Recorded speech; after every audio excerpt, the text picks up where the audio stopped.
So the question we have to consider is, are you ready for Kriya Yoga practice? And the reason we need to discuss this, because we're at that time of year again when individuals are applying for the Kriya Yoga apprenticeship program.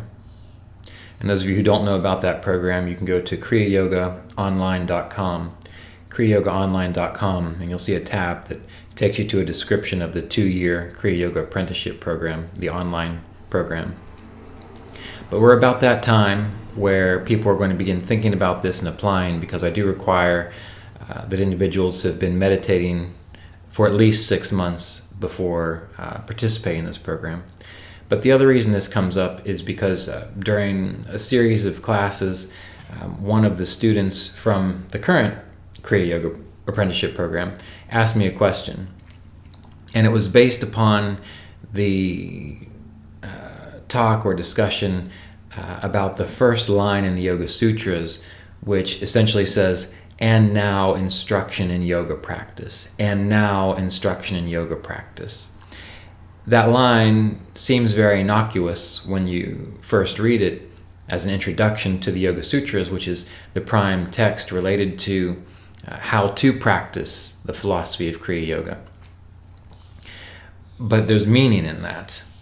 And that meaning essentially tells us that some preparation has been done in order to get to where one is. Just like if someone's going to go into a PhD or a master's program. They've completed their high school education, they've completed their college or university curriculum, and now they're ready to go deeper to study things. And the same is true for an intensive spiritual practice like Kriya Yoga. There is a requirement, a certain level of maturity that will help one get the most out of this. And you've heard me say, and I encourage this even with the Kriya Yoga apprenticeship program, that this is not a path, as Yogananda had said, it's not a path of escapism, nor is it a path that's indicated to serve for you as a type of healing or remedy for psychological troubles.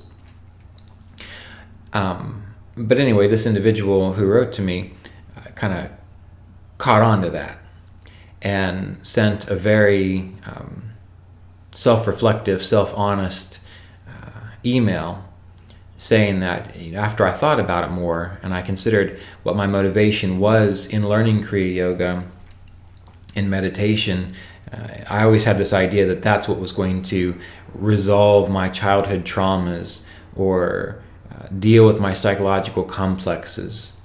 And he went on to say that he considered that, well, isn't everyone who isn't realized, aren't they all dealing with some kind of anxiety or depression or psychological hang-up or addiction of some sort, whether it be to a drug or a person or an ideal or social media? And that's true. And even people who have had experiences being realized, their personality might still be working out their quirks and idiosyncrasies. So what do we do if yoga is not about clearing those things out? Well, Kriya Yoga and meditation, authentic spiritual practice, is about giving you direct insights and experience into who and what you truly really are. Again, as you may know, and you might do this as well, many people think, oh, yoga, it's going to help calm me down, it's going to balance my hormones, therefore I will eventually be happy and calm and clear. But that's also like saying, oh, well, yoga, it's going to make it so that I know how to successfully run a business well, or it's going to give me the capacity to have healthy relationships all the time. Well, that's not true. There are certain formulas, there are certain principles that everything has. For example, having healthy relationships. There's a kind of principle or formula that while everyone's different, how you relate to each person is different, there is a certain level of respect, maturity, and understanding that goes into having a healthy relationship, no matter what the outer circumstances. When it comes to having a successful business within the world, something that you can offer to the world, well, yes, inspiration might be helpful and your bliss might be helpful, but there's still a particular kind of pattern or a recipe that if you follow that, you're probably going to have a successful ability to interact with the world as a business owner or as someone who can offer a service to the world. And too many people have a bit of magical thinking around this idea of yoga. And yoga itself, traditionally, you had already gone through the stages of educating yourself, having relationships, contributing to the world. Then you would retire from the world and practice yoga, which kind of indicates that you have a certain level baseline of wisdom there. So are you ready to practice Kriya Yoga? Are you ready to practice meditation? Well, you are if you have the time, the interest, and the maturity to curiously explore what is shared and grow from it. If you are approaching the practice because you are unhappy or because life isn't going your way and you've gotten this idea in your head that just getting right with God is going to make it all work out, you're going to be in for a long haul of disappointment or denial, one way or the other. So to follow up with that, the reason I wanted to do this video is because the individual who inspired this, who wrote to me, had been studying for a while, had been a participant within the Kriya Yoga apprenticeship program halfway through year 2, and they thought, well, should I just stop doing what I'm doing now that I see that there is a lot I need to work on. There's a lot of internal stuff that I was assuming yoga was going to work out for me, but maybe working with a professional counselor might do a better job in the long run. So it was very self-honest, very self-reflective, and in that kind of situation, that doesn't mean that you stop meditating or that you stop studying the philosophy. You can do those things. The difference is now you're putting things where they need to be, meaning now you know, oh, well, if I need to work through some of these psychological dynamics, I need to talk with a professional who knows how to do that, who can work with me and navigate those areas of the mind or the body, because I do prefer and recommend body-centered therapies like EMDR and things of that nature. That's going to be great because that's going to address the issue. But the person can still meditate and explore the philosophy. Just do it as more of a practice for relaxation or the health benefits, or studying the philosophy. Don't do it because you think it's going to contribute to your self-directed exorcism or self-directed psychoanalysis. You do it because you're interested in it, because you find it fascinating to read the philosophy. It's more of a curiosity, it's more light, it's more enjoyable. More than likely the person or anyone who approaches it this way is going to get more out of it because they're going to be exploring it from a sense of deeper, clear inspiration and freedom, rather than attributing it to the capacity to clear out any underlying darkness or misperception that might be there. And this just makes sense if you think about it. For example, if you want to be clean and smell good and bathed, well, you don't sit there and think, if I just meditate or do my yoga postures long enough, then for some reason my body is going to start emitting the fragrance of flowers and I don't have to bathe anymore. No, you get up and you take a shower, because that's how you keep the body clean. It has nothing to do with yoga in the sense of the deeper philosophies or practices. It's just how you do it. If you need a home to live in so that you can be warm and dry, so that you can meditate well without the distraction of bugs biting you and cold weather making you have to go look for firewood all the time, well, sitting there meditating is not going to do that. Learning how to get a job and pay your bills and be responsible is. And then you can say, and now we're ready for practice of yoga, because you've taken care of these distractions, so you can go sit down and you can turn your awareness within and not be distracted by these other things. So you are ready for yoga practice if you are clear on what yoga does, what Kriya Yoga does. If you are clear on the understanding that as an expression in this world through a body, a mind, and personality of this infinite consciousness, you're still going to have to take care of things like your mental hygiene, your psychological hygiene, just like you take care of the hygiene of your body.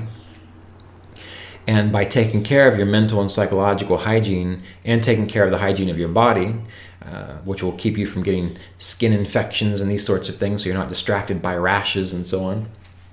By taking care of your mental and psychological hygiene, well, you're eliminating a lot of those things that when you try to meditate, if you haven't dealt with those, they're going to come up and they're going to reveal themselves to you, and you're going to say, oh, meditation, it's disturbing. Well, it's only disturbing if you haven't worked through some of these inner psychological complexes you have. And meditation can be a good adjunct to working through those things, because it can give you the awareness to recognize them. Oh, well, there's that. Okay. Just go back to meditation and focus on our given techniques. And then when it's time, I'll go talk to my counselor and my therapist, and we'll just clear this out. We'll deal with it. So everything has its place. And even if you don't make it to the point yet of deep, profound contemplations, but yet you are doing what is required to work out your mental, psychological, emotional hygiene, that is part of your Kriya Yoga practice. Because that's creating the space for the ability for clear realizations to come forward without having all your weirdness pop out. I mean, why do you think in spiritual circles there are so many crazy ideas? I mean, aside from conspiracy theorists and just people making weird stuff up, if you step back and you're a halfway rational person, you're going to see all kinds of interesting ideas. And where do they come from? Is it from the pure teaching tradition of yoga? Probably not. Many of the texts that I have read, such as the Yoga Sutras, the Bhagavad Gita, Vasista's Yoga, Ashtavakra Gita, and so on, those are very direct and to the point. There's no fantasy in there. Very little, if any. And that's because the sages who have tapped into those works or explored those works, they've already worked out as best they can, their mental, emotional quirks of the personality. Now, when they interact with the world, when you interact with the world, you're still going to have your quirks, but the issue is you're not going to be identifying with them. You're not going to be saying, this is me, and so you cling to it. So you know you're ready to practice Kriya Yoga if you are fairly mentally, emotionally calm and stable. Or if most of the time you have that stability, but you are aware enough to know when you need assistance, when you need to talk to someone else, when you need the professional guidance of someone who has studied the science and procedures of dealing with mental, emotional, and psychological hygiene. Because then you can do your work, and if an issue arises within your practice, you're not going to sit there and try to power through it through deeper concentration. You're going to recognize, let's just go get cleaned up. Let's just go get some help. And then that's taken care of, and when you come back to your meditation, it's much easier. Because then that distraction is there. And that's going to be true through life as you live your life. Even if you were the clearest, most serene, peaceful, aware person, life is going to happen. Things are going to not go your way sometimes, and sometimes even terribly. And you're still going to possibly need a community around you to help you get through it. That could be friends, it could be family, if they know how to deal with those things. But it could also be talking to someone to help you through grief of loss or separation, or dealing with certain anxieties or fears. That's the place for that. Yoga and meditation, the place for that is once you're able to let go of that and turn your awareness within and contemplate the essence of your being, higher realities. And it's much easier to do that when you're not distracted by a bunch of emotional and mental, psychological baggage. The example I always give, and many of you are probably tired of hearing me say it, when we look at the practices of yoga and meditation and what they're aiming to do, which is wake you up to the clearest aspect of your consciousness possible, many people, again, treat it as like a healing modality. But the essence of it is to comprehend and process something unimaginable. And it's like trying out for the Olympics. There are people who can try out for the Olympics and who can be an Olympian who have developed such a level of skill in their chosen field of endeavor that they can go and try out for the Olympics, and even if they don't win, they've done a lot. The higher practices of yoga, which Kriya Yoga is intending to reveal, it's like that. And you don't go try out for the Olympics if you've just gotten through a car crash and your arm's twisted and broken and you can't walk on your ankles and one of your ribs is punctured. You just don't do that. What's the steps that you do? If you want to be an Olympian and you're in that situation, what do? You don't say, well, trying to practice being an Olympian, that's what's going to do it for me. No, that's like saying if you've got a lot of weird psychological quirks or traumas that you have to work through, really going to the top-notch practices of yoga, that's going to resolve all those things. No, if you want to be an Olympian and you're in that situation, you do what it takes to heal your body first so that you can be strong, so that you can even try to train to try out for something like the Olympics. The same is true for your spiritual practice. It is true that spirituality is for everyone. Yes, everyone deserves to have access to spiritual practices, spiritual ideas, and spiritual philosophies which will support them. That is a given. But to think that anyone can realize certain levels of clarity without doing the work required to get there, I'm sorry if you believe that, and I can just imagine the criticism that's going to come from those of you who do believe that. Well, I don't have to imagine it, I've seen it. But if you feel that way, that's just as delusional as thinking someone can just never have trained in their life and go try out for the Olympics and win a gold medal for their country. And it's not about prestige or position or ego enhancement that I'm saying this. Not that those people are special. They're not special in that they are different from you and me. They're special in that they dedicated their time and their attention and did the hard work to experience it. So the specialness isn't just an innate thing, like they are better than you or me. It's that they just decided to commit to a practice and do what was required beforehand to set up the situation and the foundation so that they had the capacity to do that. Because what happens to so many people who get involved in meditation and yoga when they first sit down to meditate, they'll have numerous pleasant, good experiences because they're teaching themselves to relax. And if an individual is stressed out or doesn't know how to deal with certain kinds of stress, it's going to feel good. And of course it's going to feel like a spiritual experience. But all that's happening there is they're getting a break. That's what's happening there. They're getting a break from their mind, their emotions, life, and those sorts of things. But eventually, once they get good at that, they're going to start hitting walls where if there are certain traumas or anxieties or weird ideas they haven't dealt with, they're going to come up. And if they don't have the skill sets to work through them, or they don't have someone to work through them, they're going to start to get a little more disturbed sometimes, depending on what they're dealing with. Or if it's not disturbing, it'll lead them down paths of fantasy, where they're thinking things are real or true, which really are just kind of stalling them out in the process. So the path of yoga and meditation is one of intense awareness, intense self-awareness. Not the ego self-awareness, but what you really are self-awareness. And sometimes that requires a broader understanding of how the mind, emotions, and psychology are really functioning. But once you get that understanding, then you're able to really go into yoga because you can step back and recognize, well, that's not me. And I can let go of those for a little bit while I contemplate the essence of my being, while I contemplate what I consider to be the nature of God, to expand my mind and consciousness to realize that. But if you are bogged down by all kinds of fears and anxieties and depressions and internal distractions, it's going to be really hard for you to do that. So again, whether or not you are ready, as it says in the Yoga Sutras, and now practice in yoga, and now instruction in yoga, that really depends upon what is the baseline of your life. Are you fairly well put together?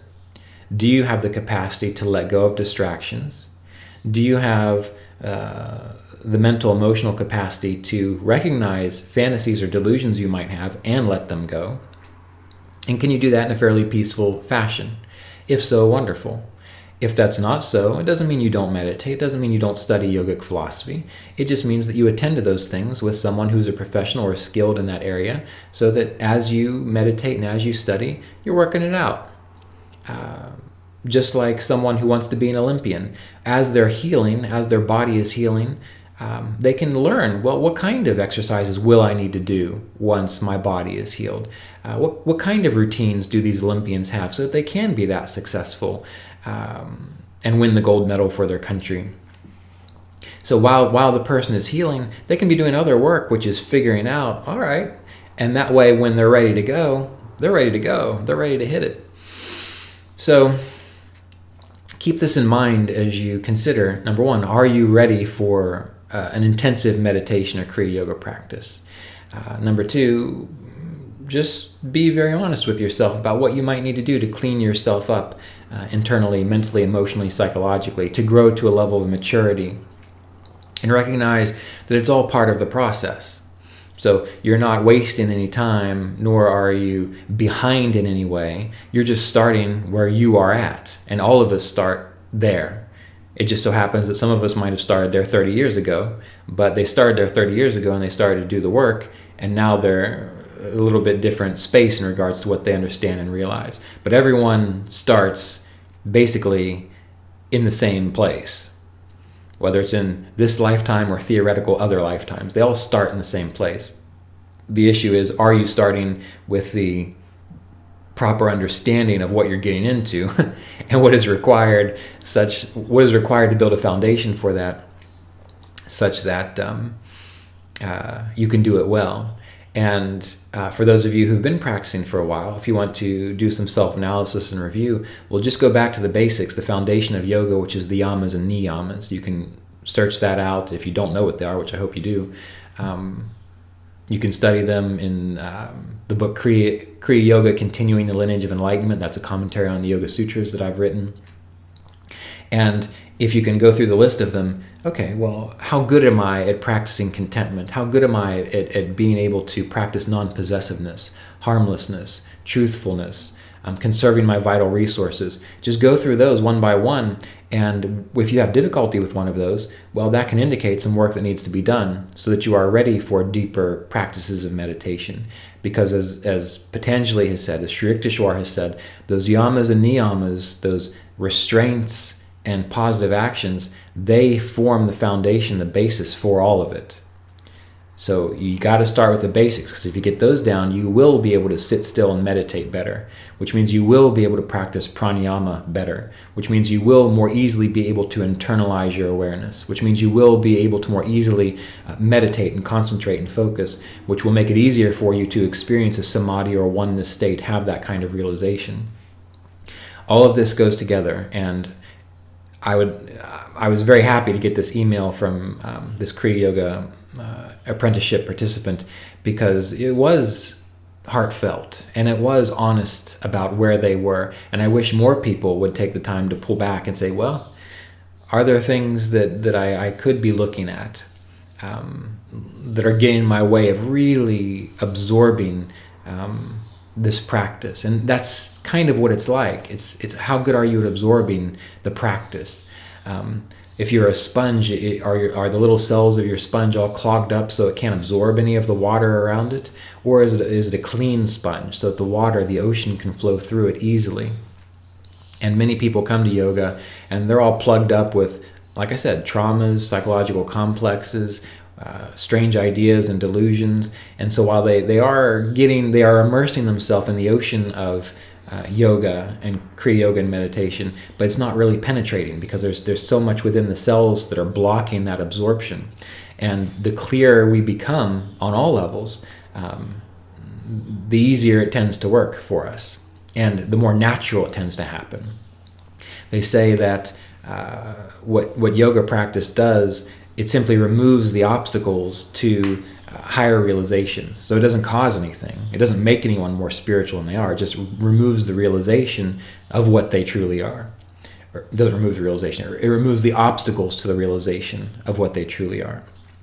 So anything you do that can remove those obstacles to the realization of what you really are, that is your Kriya Yoga practice. So that is your Kriya Yoga practice, whether it is working with a counselor, whether it's learning to exercise so your body is healthy enough to sit up straight and breathe deeply without distracting you, whether it is managing your relationships so that they're not always draining you and pulling you away from your higher purposes. That's going to take work, and sometimes it's dirty and it's messy, but that's also part of what it means to practice and be a Kriya Yogi, so that you can free your awareness to contemplate higher things or go deeper into internalizing your awareness through things like pratyahara, internalization of awareness. Please consider this, and this is not to dissuade anyone from practicing. I just want to see you have the best possible beginning that you can. So start where you are and recognize that there might be some work you need to do. And the only final thing I would say about that is be realistic about it. You don't want to become dependent on counselors and therapists, because too many people turn their digging into their karma and their past into a hobby. And then the more you dig, the more you're going to find, basically. There's no end to karma, meaning if you keep looking for karma, you're going to keep finding karma. But you pay attention to those things which are consistently kind of getting in your way of doing what you know you need to do for your practice. Work those things out, let the rest go. And if you can do that, you will find that as the months and years go by, that your life becomes a really wonderful expression of your spiritual practice and your spiritual understanding. And it becomes easy for you. And you also recognize that doing the dirty, boring, mundane work of managing your life, your mind, and your emotions, you recognize that's also part of the process. Just like when you're gardening, getting rid of the pests and digging up the weeds, that's not what you want to do in your garden all day long. You want to see the beautiful flowers, and you want to enjoy the vegetables that come at the end of the season. But in order to do that, you still gotta fertilize. You still gotta till the soil. You still got to get rid of the pests. You still got to manage the weeds. That's part of the whole process. And since everything is related, everything is like a holographic experience of itself, that's going to be true in any endeavor that you have. And yoga practice, Kriya Yoga practice, is no different in that regard.